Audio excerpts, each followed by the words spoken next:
Okay, it's 2 p.m. on Monday, and what was once a few little puddles in the garage has become a completely flooded garage. Fuck. Oh boy, what a mess.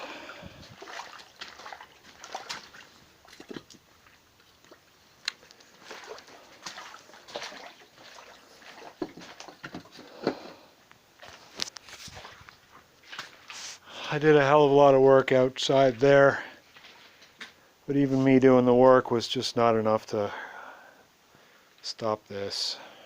Fuck.